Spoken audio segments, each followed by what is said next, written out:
apa-apa. Ada apa berlaku tak? Ada orang sikit apa ni. Batuk je lah. Batuk dia tak kurang. Batuk tak kamu? Tuan ambil tak setiap kali tuan rasa gatal nak batuk, tuan spray sekali cik.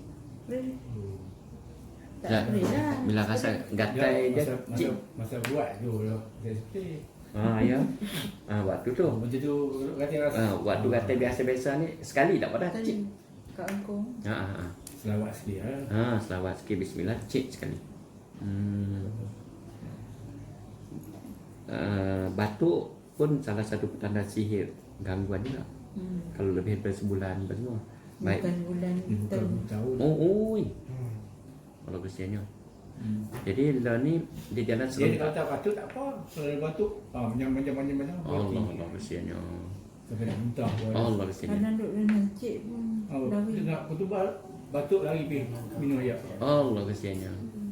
Bila ni spray cik sekali, dia jalan serentak untuk repair kalau ada masalah dan juga kalau ada gangguan. Okay. Nah, boleh nak? Alhamdulillah. Syukur sangat. Oh.